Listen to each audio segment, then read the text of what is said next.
Hi everyone, delonewolf here and welcome back for another EVE Online video. In today's video I wanted to test the green screen again, especially with some of the backgrounds that CCP has offered us for like conference calls and things like that. I thought this one had a bit of a Caldari vibe, looked pretty cool, and I could decently easily cut out a really big window in order to show you guys the dev block that I want to talk about. So if you want to follow along, of course, you can always go to eveonline.com, which at the moment has this banner for shifting the balance of power front and center. I think it looks really amazing, and I'm actually curious what you guys think. Is this what Jita will look like when it's completely finished? I can sort of see like the horizontal bit here being the current superstructure, but it then still needs like these massive spires in order to be completed. That may be a pretty long time.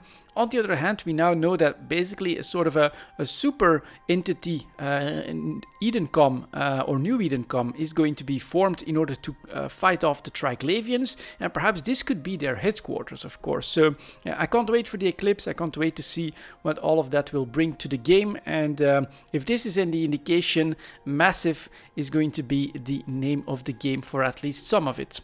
If we want to go to the dev blocks, we click on articles. That looks like this, and down here we find the dev blocks, including the monthly economic report for the month of April. And then down here, we can get started on this one with production versus destruction. Always a pretty interesting chart. If we take the detail of that, you can see that, mining, the yellow line, is actually pretty low at the moment, right? Just above the 1 trillion ISK mark. And this is, of course, because of all of the nerfs that basically mining has received across the board. Just ships like the Rorqual have been nerfed, Gnostic anomalies have been nerfed, moon mining has been nerfed, everything in order to create this drought, in order to revalue stuff in EVE Online. And it's not without its impact on the base activity for EVE Online, despite the fact that I think that there's still quite a bit of mining happening. So the number of hours spent mining might actually be up, but the volumes are down substantially. Destroyed is actually doing decently well on this. This is actually since so you get all of 2018, 2019, so this is 1 to 3 years practically. We're definitely doing okay in the destruction, with a slight tail off at the end here. Basically, I think a little bit of a wait and see pattern for the eclipse, and also potentially summer starting to come back, which means that some people may not spend as much time in-house as we would all love to spend in EVE Online, of course. And then up here we get produced. That's also taking a little bit of a hit at the tail end here, although through the first half of April we actually went up quite substantially. After that, you've got some regional numbers. Now, I personally don't really find these that interesting, but they are full of very nice information, especially for those Gnostic alliances, because sometimes you can, for instance, find large super capital fleet movements in these import-export numbers. The destruction, of course, can also show you which regions might be interesting to roam in and things like that. So there's lots of interesting stuff here, but for a high-sec Care Bear like myself, that's more of a solo playstyle EVE Online player as well, this is not that interesting. Total NPC bounties, Delph is still the king, same with mining, but it's not by as big a margin as what it was before. Perhaps you could say that the nerfing of the supers has reduced the effectiveness of the super capital umbrella a little bit, and thus reduced the difference in the numbers. I think that that's the case against most of them. Of course, we also know that our Chinese players tend to be, well, let's say, very consistent in their EVE Online playing.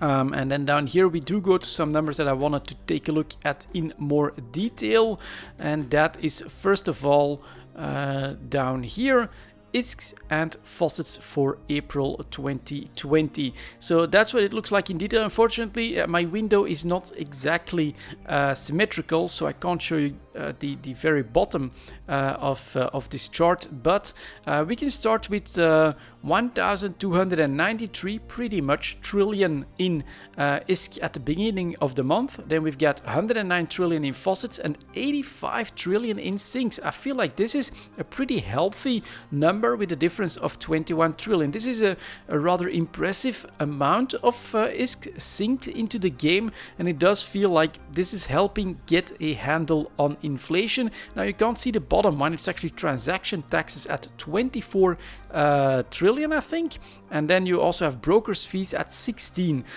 which is, well, quite a bit of ISK, of course, sunk from the economy. And then for me, a big surprise is this one right here, skill purchases. So you can always right click a skill and purchase it directly from the game. 7 trillion ISK gone that way. That's almost as much as skills and blueprints being bought from the NPC markets. So this is clearly showing that people don't like to travel in order to grab their skill books, and that if I'm not mistaken, this is going to be more expensive than grabbing the skill books from the NPC market. And so a very impressive feature that's being used quite a lot, which I personally don't really use, but as a more veteran player, I do of course have most of the skill books that I want already purchased and plugged in. Something else that I noticed, of course, is that the difference between beginning of month at 1292 and then the end of month at lead trillion 1337 is quite a bit more than the 21 trillion in active ISK delta. So this is an indication that there's players coming back to the game, reactivating their wallets, according to the metrics that CCP uses here. And so we get this bigger jump in the amount of active ISK in the game. That's quite a bit bigger than that. So another sign that players are coming back. In general, though, I feel like this is also showing that inflation is just a reality in EVE Online, in these online currencies.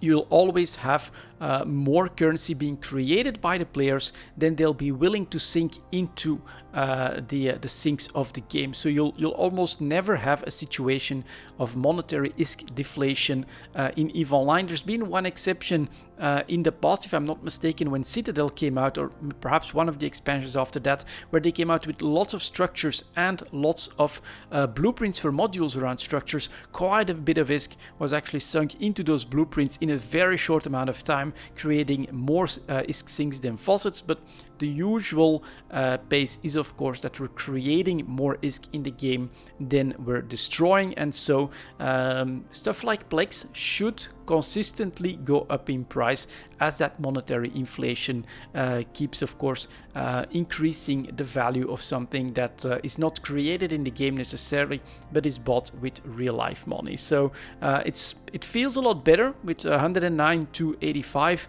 but it's just a reality that inflation is practically inevitable. After that, we've got these service breakdowns. I thought some of this was pretty interesting.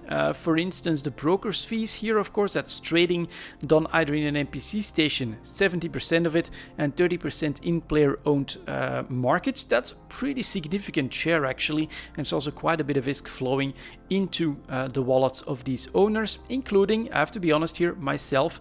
I'm pretty impressed, actually, with how the change that CCP has done, forcing us to get the 1% fee and a 0.5% for our wallet, 0.5% as a sink for the NPCs, is helping me fund the fuels now. I'm basically easily covering the fuel costs thanks to the trading that happens in, well, let's say far away detail. And you can imagine in something like the Tranquility Trading Tower, the amount of ISK flowing there must be absolutely ginormous.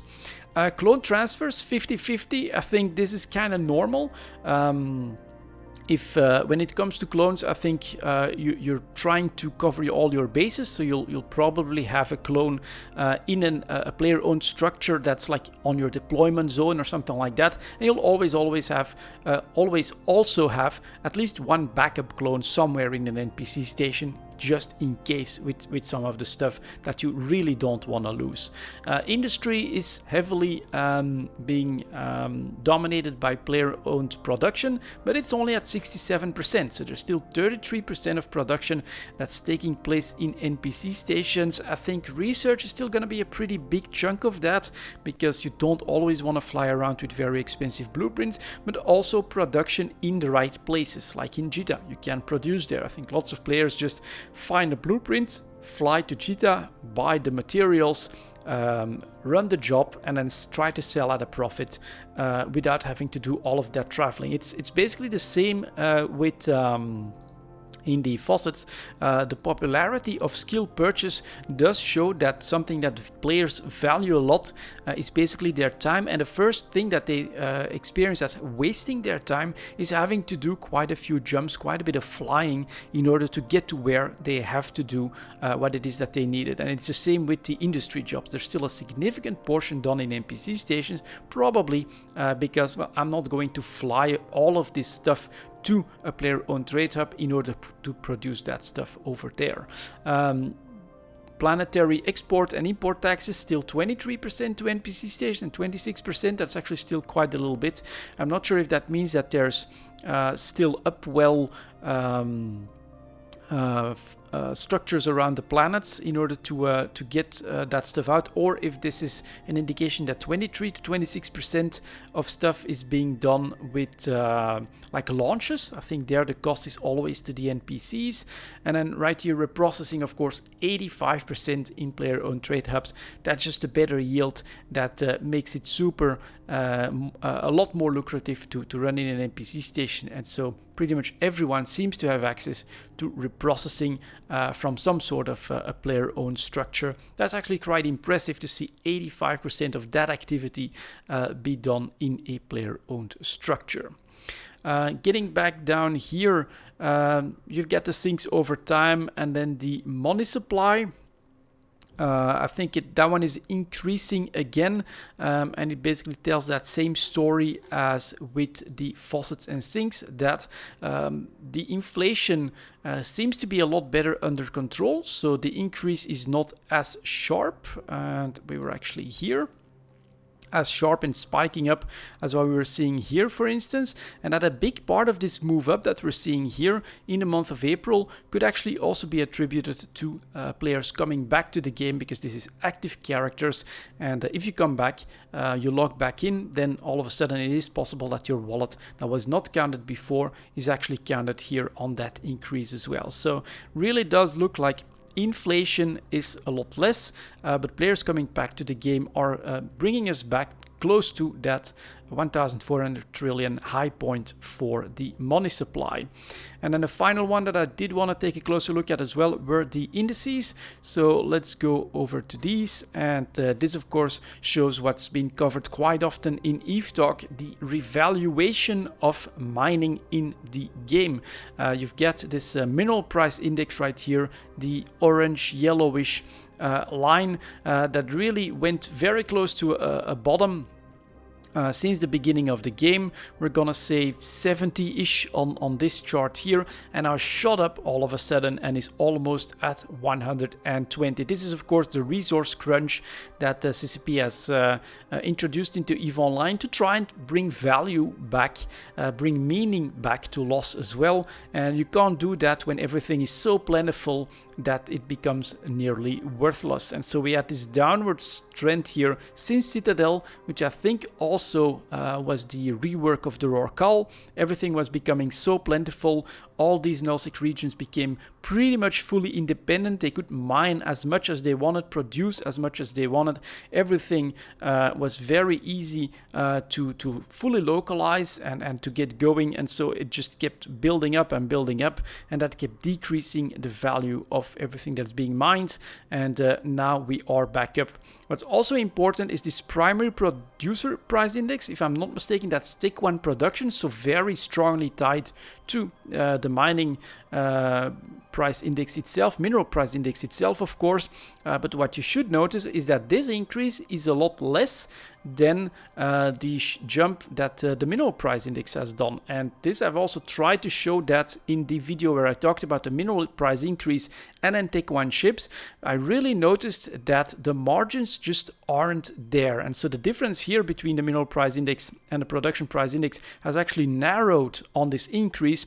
And that should mean that there's just less margin in producing stuff in EVE Online. It's a real struggle at the moment to create something of Tech One and say I'm gonna get more ISK out of the final product than the mineral prices themselves. And I think the big reason, or a big reason why there's so much inertia in this primary producer price index, so Tech One production we're gonna say, is probably because there are stocks out there. Of course, producers can still say that, well, I'm making a profit even though I'm not selling at a much higher price, because I still have minerals that I bought in this period where mining was really not highly valued and minerals were super cheap. And so you've got this narrowing of this gap, which is actually pretty impressive, but it also means that it's mining that has gone up in value, and industry itself is probably struggling at the moment to find those profitable items. And then unfortunately, when ISK is starting to flow into the minerals and a little bit of it as well into the Tech One stuff, there's less left for Tech Two, which has taken a pretty big nosedive, going from, let's say, 170 and down to the 130 levels. I don't really know what these numbers represent.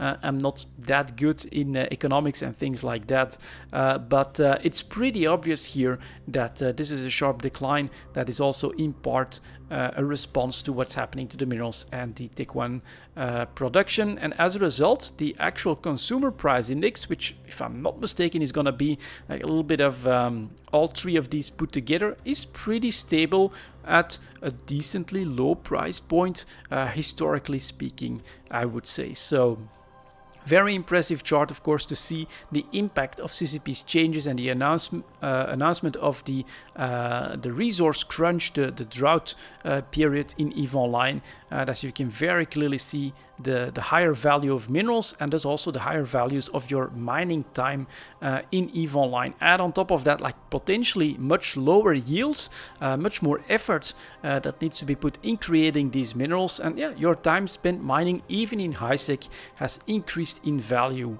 by quite a lot. I think it's really cool to see.